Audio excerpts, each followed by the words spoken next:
입니다. 오늘의 사연 시작하겠습니다. 결혼 이야기가 오가고 있던 어느 날 남자친구가 먼저 말을 꺼냈습니다. 소연아, 알다시피 우리 집 형편이 넉넉지 않다 보니까 결혼할 때 도움을 못 받을 것 같거든? 그래서 말인데 그냥 우리가 모은 돈으로 하는 건 어떨까 싶은데 소연이 네 생각은 어때? 그러니까 민규 씨 말은 부모님 도움 없이 우리가 알아서 결혼하자는 말인 거지? 맞아. 부모님이 도움을 못 주실 것 같다고 해서 미리 말해두는 거야. 그 부분 괜찮겠어? 괜찮냐니? 아니, 네 친구 중에 체리민가 하는 친구는 결혼할 때 시댁에서 집도 사줬다고 엄청 자랑했었잖아. 근데 소연이 너는 괜찮냐는 거지. 각자 상황이 다른 건데 괜찮고 말고 할 게 뭐가 있어. 그리고 시댁에서 집을 받았다고 해서 다 좋은 것도 아닌 것 같아. 체리미 얘기 가끔 들어보면 그것도 엄청 눈치 보이고 그런다고 하더라고. 그러다 보니까 나는 그냥 우리끼리 알아서 결혼하는 것도 나쁘지 않을 것 같아. 그렇게 살면서 돈 벌어서 집 사면 되는 거잖아. 제가 대수롭지 않게 이야기를 하자 남친이 많이 놀란 기색으로 대답했습니다. 진짜 그렇게 생각하는 거야? 소소히 절약하면서 살면서 내 집 마련도 하고 그렇게 행복하게 살면 되지 뭐. 그러니까 너무 신경 쓸 필요 없어. 우리가 스스로 알아서 하는 게 더 대단한 거잖아? 말이라도 그렇게 해줘서 정말 고마워. 남친이 고맙다는 말을 몇 번이나 했는데요. 사실 우리 집에서는 도움을 줄 수도 있는 상황이었지만 남친이 먼저 알아서 우리 스스로 결혼을 하자는 말을 꺼냈기에 괜시레 남친 마음을 불편하게 하고 싶지 않아서 우리 집 상황은 이야기하지 않았습니다. 그날 집에 가자마자 엄마에게 결혼 준비 관련 이야기를 꺼냈어요. 엄마, 우리 결혼할 때 양가 도움 없이 알아서 하기로 했어. 니들 둘이 알아서 한다고? 그럼 좀 힘들 텐데 괜찮겠어? 민규 씨가 그러자고 먼저 말 꺼내더라고. 아마도 민규 씨네 집 형편이 좋지 않다 보니까 그러는 것 같아. 그래도 처음부터 양가 도움 없이 하면 많이 힘들 텐데 우리가 얼마라도 좀 도와줄게. 엄마가 걱정스레 말을 꺼냈지만 제가 거절했습니다. 그러면 민규 씨 기분 나쁠 수도 있고 좀 그렇잖아. 그러니까 그냥 우리가 알아서 할게. 요즘 집값도 보통 비싼 게 아니고 결혼식 비용에 신혼여행비까지 이래저래 돈 들어갈 곳이 한둘이 아니라 많이 힘들 텐데 엄마 아빠가 좀 도와줄게. 괜찮아. 내가 알아서 할게. 우리 도와줄 돈 있으면 엄마 아빠 여행도 좀 다니고 그래. 민규 씨가 먼저 양가 도움 없이 하자고 한 건데 우리 집에서 도와준다고 하면 자존심도 상하고 그럴 수 있잖아. 제가 괜찮다고 엄마를 위로했지만 엄마가 안타까운 표정만 짓고 계셨어요. 그 뒤에 우리는 스스로 결혼 준비를 해나갔고 상견례 날도 남친 어머니가 기특하다는 듯이 말을 꺼냈어요. 요즘 젊은 사람들은 무조건 부모 도움 받으려고 안달이 났다고 하던데 우리 민규랑 소연이는 속이 꽉 찼다니까요. 어쩜 이래도 책임감이 강한지 모르겠네요. 네, 사부인 말씀이 맞습니다. 스스로 알아서 준비하겠다고 해서 처음에는 조금 놀라긴 했는데 알아서 준비하는 모습 보니까 흐뭇하더라고요. 그렇죠. 둘이 척척 알아서 하는 모습이 얼마나 기특한지 모르겠습니다. 남친 어머니가 약간은 큰 소리로 웃고 있었는데요. 집안 형편이 좋지 않다 보니 한시름 덜었다는 그런 안도의 웃음인 듯 해 보였습니다. 그러던 어느 날은 엄마가 먼저 말을 꺼냈어요. 상견례도 했겠다. 할머니 할아버지도 만나 뵈러 가면 좋을 것 같은데 민규한테 시간 좀 내보라고 해봐. 알았어. 그렇잖아도 며칠 전에 말 꺼냈더니 알았다고 하더라고. 그래? 잘했네. 다른 분들도 아니고 할머니 할아버지가 수연이 너를 얼마나 예뻐하셨는데 당연히 결혼 전에 인사드리고 오는 게 맞는 거지. 가는 김에 우리도 내려갈까 하니까 미리 날짜 말해줘. 알았어. 민규 씨랑 상의해보고 날짜 말해줄게. 그렇게 다음날 남친을 만나서 엄마 말을 전달했어요. 민규 씨, 엄마가 할머니 할아버지 언제 뵈러 갈 건지 물어보셨거든? 맞다. 할머니 할아버님 찾아뵙기로 했었지? 그럼 다음 주 토요일은 어때? 다음 주 토요일은 별일 없으니까 그럼 그날로 하자. 부모님도 같이 내려가신다고 하니까 그렇게 알고 있어. 제 말에 남친도 밝은 표정으로 고개를 끄덕였습니다. 그렇게 얼마 뒤 할머니 할아버지를 뵈러 갔습니다. 엄마가 미리 예약해둔 식당으로 가서 식사를 하던 중 할머니께서 미안한 듯 말을 꺼내셨어요. 우리 손녀 배필이 온다고 하길래 내가 직접 밥 한 끼 해주려고 했더니 혹시나 입맛에 안 맞을 수도 있다고 해서 못했지 뭐야. 미안해서 어째 그래. 제가 원래 아무거나 다 잘 먹는 편이라 나중에 차려주시면 맛있게 잘 먹겠습니다. 알았어. 내가 다음에는 꼭 밥해서 차려줄게. 근데 여기도 이 동네에서 워낙 유명한 곳이라 맛이 꽤 괜찮을 거야. 할머니가 얼굴에 연신 웃음을 머금고 남친과 저를 바라봤는데요. 아무래도 할머니 할아버지에게는 제가 첫 손주이다 보니 애틋한 무엇인가가 있다고 하셨거든요. 그날 식사를 하고 할머니 집에 가서 주차를 하던 중 남친이 놀란 표정으로 입을 뗐어요. 집이 엄청 좋은데 집이 2층 집인 거야? 집 지은 지 얼마 안 됐는데 이왕 짓는 거 2층 집으로 지으셨더라고. 집이 너무 커서 관리하기 좀 힘들다고 하시는데 부모님도 자주 와서 관리해주고 계셔. 난 시골집이라고 하길래 그냥 흔히 보이는 그런 시골집인 줄 알았거든. 근데 집이 진짜 어마어마하네. 소연이 니네 할머니 할아버지가 동네 유지신 거야? 동네 유지? 글쎄, 그건 잘 모르겠고 땅이 많이 있으시다고는 얼핏 들었던 것 같아. 근데 그건 유산으로 물려받으신 거라 나도 잘은 몰라. 암튼 확실한 건 두 분이 사시는데 불편하지 않을 만큼 돈은 있으신 것 같아. 근데 정원도 이렇게 넓은데 이걸 할아버님께서 관리를 하시는 거야? 정원? 정원은 관리해 주시는 분이 따로 있는 것 같아. 매일은 아니고 한 달에 몇 번씩 와서 관리해 주시는 것 같던데. 뭐? 정원을 관리해 주시는 분이 따로 있단 말이야? 그럼 엄청 부자신 거네. 그렇게 부자는 아니셔. 부자가 아니신데 집이 이렇게 으리으리하다고? 그게 나중에 아빠가 은퇴하시면 내려와서 사신다고 집을 좀 크게 지으신 것뿐이야. 그럼 나중에 소연이 니네 부모님이 이 집을 물려받으시는 거야? 남친이 눈을 동그랗게 뜨고 물었습니다. 아마도 그러지 않을까? 물론 고모가 한 분 계시긴 한데 고모는 서울에서 사시는 게 좋다고 하셨거든.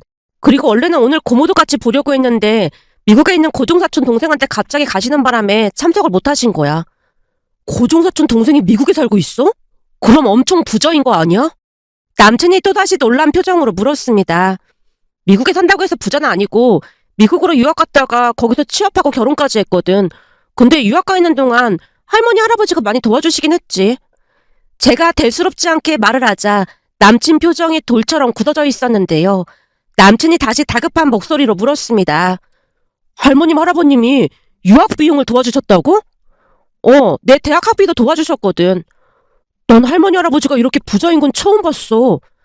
그렇게 부자는 아니라니까. 우리 할머니 할아버지는 부모님이 생활비까지 보태드리고 있는데 유학 비용까지 도와주실 정도면 엄청 부자신 거지. 어쩐지 아까 식당도 너무 고급이라 들어가서 깜짝 놀랐잖아. 무슨 시골에 그런 고급 식당이 있는 거야? 진짜 별거 아니니까 신경 쓸 필요 없어. 그럼 혹시 니네 부모님이 살고 계신 아파트도 엄청 비싼 아파트지? 글쎄, 나도 가격은 잘 몰라. 남친이 무슨 도깨비라도 본 것 같은 표정을 짓고 있었기에 저도 많이 당황스러울 수밖에 없었는데요. 아마도 우리가 살고 있는 아파트가 많이 낡아 보이다 보니 가격이 얼마 안 한다는 생각을 했던 게 아닌가 싶었어요. 그때 처음으로 남친이 경제관념이 없는 건가라는 생각도 들었는데요. 우리 집이 오래된 아파트고 워낙 낡다 보니 집값이 얼마 하지 않을 것이라는 생각을 했던 게 아닌가 싶었거든요. 그러면서 조금씩 퍼즐이 맞춰졌는데요. 남친 집에 인사를 갔을 때는 새로 지어진 신축 아파트였거든요. 그러다 보니 경제관념이 없는 남친 입장에서는 재건축을 앞둔 낡은 우리 아파트보다 새로 지어진 남친네 아파트가 더 비쌀 거라는 생각을 했던 것 같아 보였습니다. 물론 남친의 생각을 그냥 추측만 해볼 뿐이었지만 지금 생각해봐도 그 추측이 맞다는 확신이 들었어요. 그렇게 남친은 무슨 도깨비라도 본 것 마냥 선뜻 할머니 할아버지 집에 들어가지 못한 채 멍이 집만 바라봤습니다. 뭐해? 얼른 들어가자. 저기 저 나무들 말이야. 저런 것도 엄청 비싼 거지. 글쎄, 난 잘 모른다니까. 난 이런 으리으리한 집은 처음 와봤어. 근데 진짜 너무 신기하다. 그래? 그럼 앞으로 자주 놀러 오면 되겠네. 우선 얼른 들어가자. 제가 남친을 데리고 안으로 들어갔는데요. 집안을 둘러보던 남친 눈이 다시 휘둥그레져 있었습니다. 우리는 내내 다녔던 곳이라 잘 몰랐지만 남친 눈에는 궁궐 같아 보였던 게 아닌가 싶었어요. 잠시 집 구경을 하는 내내 남친이 감탄사를 연발했거든요. 여기 이 그림들도 비싼 거야? 글쎄, 이 그림은 할머니께서 좋아하시는 그림들로 걸어둔 걸로 알고 있어. 근데 할머니 친구분이 화가라 대부분 그분 그림들이야. 뭐? 할머니 친구분이 화가라고? 할머니 대학 동창분이신데 엄청 친한 분이셔. 우리 할머니는 그냥 취미로 미술하시는 건데 그 친구분은 화가로 활동하고 계시거든. 할머님께서 그 시절에 대학을 나오셨단 말이야? 목소리 좀 낮춰. 근데 그게 놀랄 일인가? 당연하지. 우리 할머니 할아버지는 중학교도 간신히 졸업하셨다고 했거든. 근데 그 시절에 대학이라니. 역시 니네 집이 엄청 부자인 게 확실한 것 같네. 그런가? 난 부자라고 생각해 본 적은 별로 없었는데. 근데 넌 왜 그렇게 소소하게 하고 다닌 거야? 명품백도 거의 안 하고 다녔잖아. 명품백 그런 건 다 집에 놔두고 다녔던 거야? 그때쯤 남친 눈빛이 오묘하게 바뀌어 있는 것이 느껴졌습니다. 하지만 그냥 추측일 뿐이었기에 대수롭지 않게 생각하고 대답했어요. 그게 집에 몇 개 있긴 한데 굳이 가지고 다닐 필요가 없었으니까 난 이런 백이 더 편하고 좋더라고. 제 말에 남친이 다시 주변을 두리번거리며 감탄을 했습니다. 그렇게 차를 마신 뒤 이런저런 대화를 나눴는데요.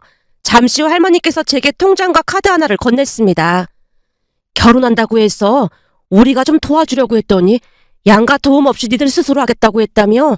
근데 아무리 생각해봐도 수연이가 첫 손주인데 우리가 그냥 넘길 수가 없겠더라고. 이건 예전에 수연이 네 이름으로 만든 통장이니까 이거 결혼에 보태 쓰도록 해. 할머니가 주신 통장을 살짝 확인하다가 놀라서 손사래를 쳤습니다. 할머니, 방금도 우리 스스로 결혼하겠다고 말했잖아. 이 돈 필요 없어. 그래도 우리가 서운해서 그러니까 그냥 받아. 됐어. 이걸로 할머니, 할아버지 맛있는 거 많이 사드셔. 제가 장난스레 말을 했는데요. 남친과 양가 도움 없이 하기로 약속을 했기에 그 돈을 받을 이유가 조금도 없었으니까요. 그런데 잠시 후 서울로 올라가던 중 남친이 제게 물었습니다. 아까 할머니께서 주신 통장 말이야. 거기에 얼마나 들어있었던 거야? 통장에? 그러니까 1억인가 그랬던 것 같아. 뭐? 1억?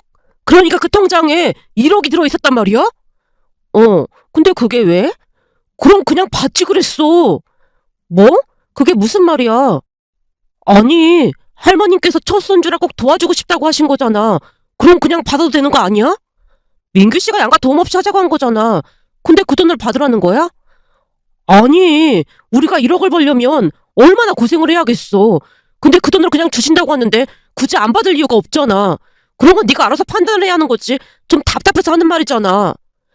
남친 얼굴에 불만이 가득해 보였기에 저 또한 순간 기분이 상할 수밖에 없었습니다.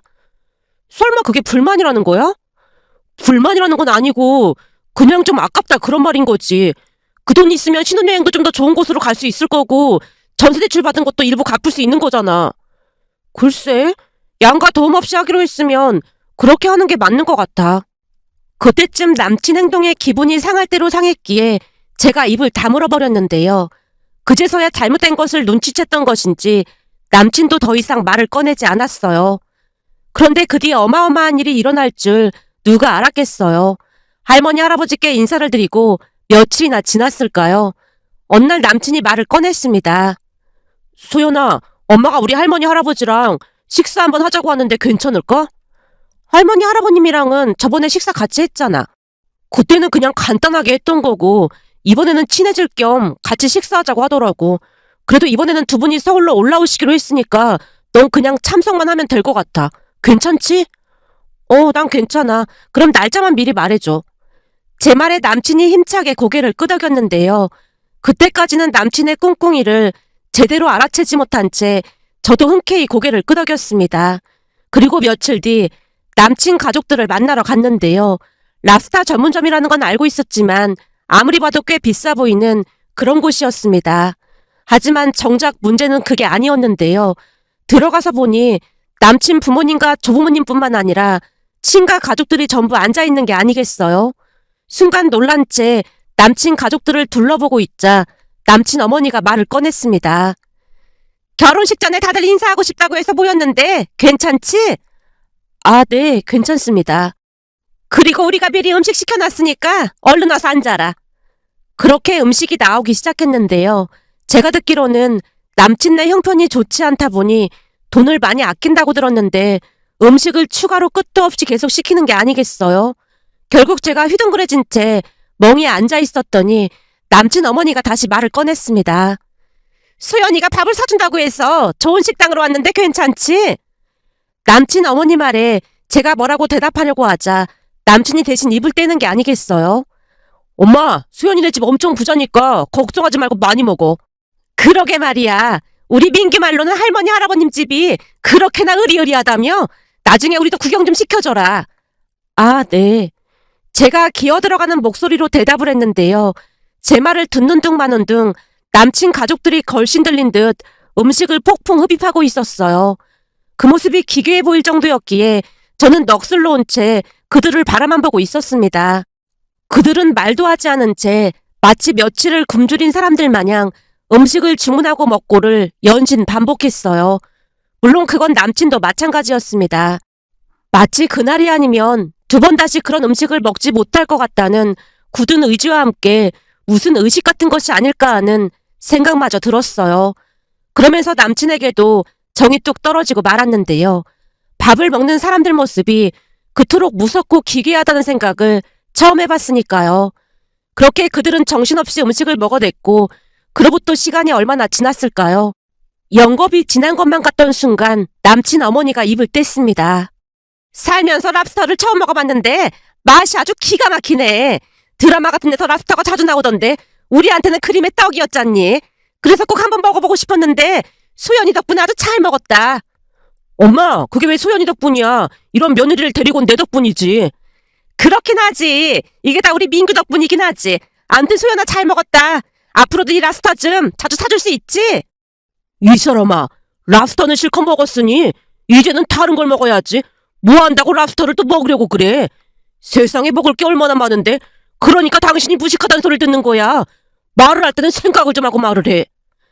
남친 아버지가 버럭 외치자 남친 어머니가 쑥스러운 듯 대답했습니다. 그렇네. 당신 말이 맞네. 암튼 소연아, 앞으로도 잘 부탁한다. 그럴 게 아니라 우리 매주 만나서 같이 식사하는 건 어떻겠니? 아, 네. 한번 생각해 볼게요. 민규 씨, 식사 다 하신 것 같은데 내가 계산 좀 하고 올게. 알았어. 얼른 다녀와. 그리고 근처에 괜찮은 카페가 하나 있다고 하던데 커피 마시러 가자. 그러니까 얼른 계산하고 와. 남친 말에 순간 실수가 새어나오려고 했지만 아무렇지도 않게 그 룸을 나와 카운터로 가서 직원에게 조용히 말했습니다. 저기 5번 룸 계산서니까 꼭 계산하고 가시라고 하세요. 그리고 저는 주차장으로 가서 차를 타고 그곳을 빠져나왔습니다. 그때쯤은 결혼을 엎을 각오로 그랬기에 어떠한 미련도 남아있지 않았어요. 그렇게 한 10분 정도가 지나자 남친이 전화를 해왔지만 전화를 안 받았더니 문자가 와 있었습니다. 소연아, 너 지금 뭐 하는 거야? 우리 엄마 엄청 화났으니까 빨리 다시 와. 문자를 보던 순간 헛웃음이 새어나와서 제가 전화를 걸었어요. 오늘 난 음식에 손도 안 댔거든. 그러니까 네가 알아서 계산해. 음식값이 200도 넘게 나왔는데 내가 돈이 어딨어. 그럼 나는 돈이 어딨다고 나보고 계산을 하래? 어찌나 어이가 없던지 제가 되물었습니다. 너는 할머니가 1억을 주실 정도로 부자잖아. 그러니까 이 정도는 네가 당연히 계산을 해야지. 그리고 할머니가 주신다는 그 돈 다시 받겠다고 말하면 안 될까? 그 돈 받으면 이 정도 랍스터는 평생 먹을 수 있겠다. 지금 그걸 말이라고 해? 그리고 왜 자꾸 그 돈을 거론하는 거야? 제가 어이없다는 듯이 말을 하자 남친 입에서 기가 막힌 말이 터져나왔습니다. 그 돈은 어차피 너를 위해 준비해 주신 거라고 했잖아. 그러니까 다시 받는다고 하면 되는 거잖아. 네 말 한마디에 모든 게 달렸는데 제발 다시 받는다고 해줘. 나도 이런 말 하기 좀 그렇지만 너도 오늘 우리 가족들 랍스터 먹는 거 봤잖아. 다들 랍스터 처음 먹어본 건데 좀 불쌍하고 그렇지 않냐? 그러니까 그 돈 다시 받는다고 해줘. 그 1억이면 우리 가족들 여행도 다니고 먹고 싶은 것도 실컷 먹을 수 있는 돈인데 다른 사람들한테 기부도 하는 마당에 시댁 가족들한테 그 정도는 해줄 수 있는 거잖아? 시댁 가족은 누가 시댁 가족이야? 우리들이 결혼하면 너한테는 시댁 가족이잖아. 내가 너랑 결혼을 왜 해? 결혼하려고 했던 건 네 본 모습 보기 전의 일이고 돈 1억 때문에 이렇게 변하는 네 모습 보면서 너무 소름이 끼쳤어. 결혼하면 돈 가지고 앞으로 얼마나 힘들게 하겠어. 그 1억만 가지고 오면 앞으로 내가 아무 소리도 안 한다니까? 미친 소리 하지 말고 앞으로 연락이나 하지 마. 이제는 네 목소리만 들어도 소름 끼치니까. 그리고 결혼식장 다 취소할 테니까 그런 줄 알아. 살면서 우리 다시는 마주치지 말자. 제가 남친 전화번호를 차단해버렸는데요. 그 뒤에도 남친이 모르는 번호로 전화를 계속 해왔기에 나중에는 전화번호까지 바꿔야만 했습니다. 물론 남친이 집 앞까지 찾아와서 난리를 치기도 했지만 아빠가 냉랭한 표정으로 쫓아내버렸습니다. 하지만 남친은 끝까지 포기하지 않았는데요. 할머니 할아버지 집까지 내려갔고 대문 앞에서 무릎까지 꿇고 울면서 빌어댔다네요. 하지만 미리 할머니 할아버지께 언지를 해놓았던지라 할아버지가 112에 신고를 하자 남친이 쫓기듯 주랭랑을 쳤다고 합니다. 그리고 다행히 그날 이후로 남친은 종적을 감춘 채 연락을 해오지 않았어요. 며칠 전 할머니 할아버지를 만나러 갔더니 할머니가 단호한 표정으로 말씀하셨어요. 그때 그 1억이 널 지옥 입구에서 구해낸 거야. 그런 놈하고 덜컥 결혼이라도 했어봐. 앞으로 어떤 일이 일어날지 뻔할 뻔짜 아니겠어? 나는 더 보태줄 요량이었는데 만약 그랬다가는 그놈이 놀라 자빠졌겠구만 그래. 살다 살다 별의별 인간들을 다 보겠다.